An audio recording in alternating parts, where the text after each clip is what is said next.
Friends அனைவருக்கும் வணக்கம். நம்மளோட மங்களம்ஸ் கிச்சனில் இன்றைக்கி தக்காளி வச்சு ஒரு கெச்சப் ஒன்று பண்ண போகிறோம். இப்போ வந்து தக்காளி சீசன், ஸோ அதனால் நம்ம சீப்பாக வைக்கும் போதே நம்ம கடையில் சாஸ்லாம் வாங்காமல் நம்ம வீட்டிலே பண்ணி வச்சுக்கலாம். வீட்டிலே பண்ணுறதுனால நம்ம ப்ரிசர்வேட்டிவ்ஸ்லாம் சேர்க்காம ஹெல்த்தியாக நம்ம எல்லாருக்குமே செஞ்சு கொடுக்கலாம்.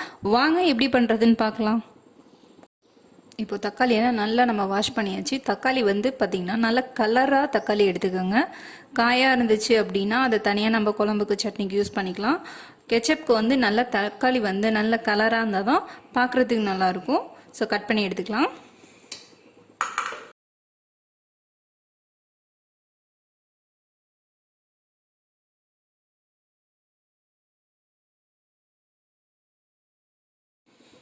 இப்போ தக்காளி எல்லாமே நம்ம கட் பண்ணியாச்சு.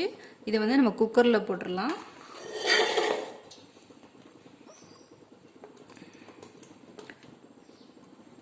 இது வந்து 1 கிலோ தக்காளி நான் எடுத்திருக்கேன்.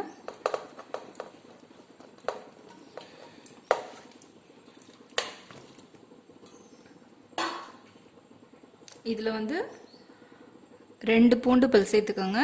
2லேருந்து சின்னதாக இருந்தால் 3 போட்டுக்கோங்க. 3 பூண்டு. சின்ன வெங்காயம் வந்து ஒரு 3 சின்ன வெங்காயம் சேர்த்துருக்கேன். பெரிய வெங்காயம் நீங்கள் சேர்த்துக்கலாம். ஒரு பெரிய வெங்காயத்தில் ஒரு 1/4 பங்கு சேர்த்துக்கோங்க. பூண்டு வெங்காயம் வந்து ஜாஸ்தியாக போடக்கூடாது. அப்புறம் பூண்டு வெங்காயத்தோட ஃப்ளேவர் தான் அதிகமாக இருக்கும். அதனால் ரொம்ப கம்மியாக தான் போடணும். தண்ணி வந்து ஒரு 1/2 கிளாஸ் ஊற்றிக்கிறேன். ஏன்னா கொஞ்சம் அடி பிடிக்காமல் இருக்கும். 3 விசில் வைக்கணும். இப்போ விசில் போட்டு மூடி வச்சிடலாம்.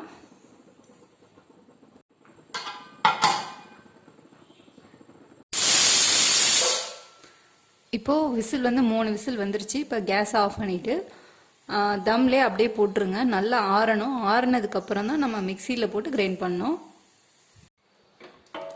இப்போது தக்காளியெல்லாம் நல்லா வெந்துருச்சு.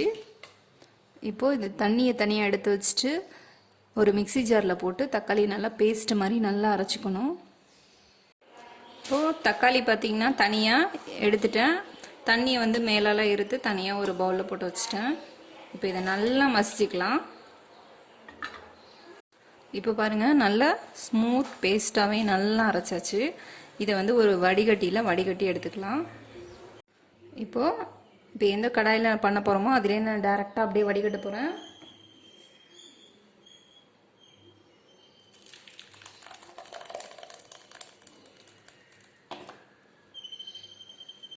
இப்போது நல்லா வடிகட்டியாச்சு. நம்ம இதில் வந்து மேலாப்பில் அந்த தண்ணி எடுத்து வச்சுருந்தோம் இல்லையா, அதையுமே இதில் சேர்த்து வடிகட்டிடுங்க.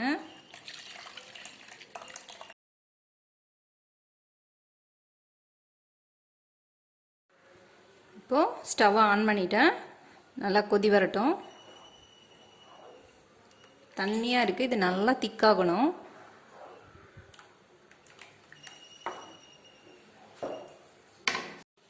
இப்போ நல்லா வந்து கொதிக்க ஆரம்பிச்சிருச்சு. இப்போ உப்பு தேவையான அளவு போட்டுக்கலாம்.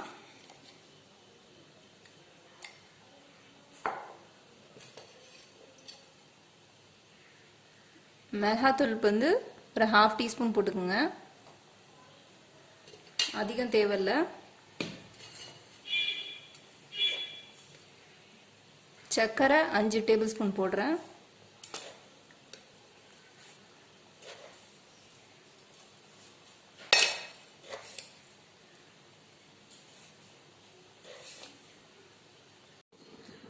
இப்போ இது கூடவே வினிகர் வந்து ஒரு 1/4 கப் அளவு போட்டுக்கிறேன். ஏன்னா தக்காளியிலே புளிப்பு இருக்குது. ஸோ அதனால் நம்ம தக்காளி புளிப்புக்கு ஏற்ற மாதிரி வினிகர் போட்டுக்கலாம்.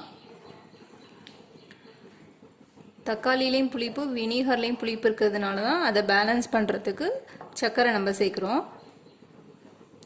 இப்போ புளிப்பு உங்களுக்கு ஜாஸ்தியாக இருக்க மாதிரி தெரிஞ்சுதுன்னா இன்னும் 2 டேபிள் ஸ்பூன் வந்து சர்க்கரை வந்து எக்ஸ்ட்ரா போட்டிங்கன்னா கரெக்டாகிடும். இப்போது இதை சிம்லே வச்சு திக்காகிற வரலும் நல்லா கிளறி விட்டுட்டே இருக்கணும். ஹையில் வைக்காதீங்க.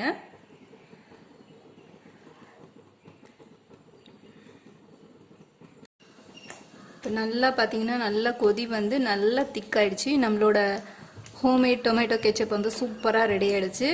நம்ம வந்து எந்த ஒரு ப்ரிசர்வேட்டிவ்ஸும் இல்லாமல் வீட்டிலையே ஹெல்த்தியாக வந்து டொமேட்டோ கெச்சப் ரெடி பண்ணிட்டோம். இதை வந்து நல்லா ஆறணும். இப்போ ஸ்டவ் ஆஃப் பண்ணிடலாம். நல்லா ஆறணுன்னு ஒரு கிளாஸ் பாட்டிலில் வந்து ஸ்டோர் பண்ணிக்கோங்க. 1 மாதம் வரைக்கும் இது வீணாகாது.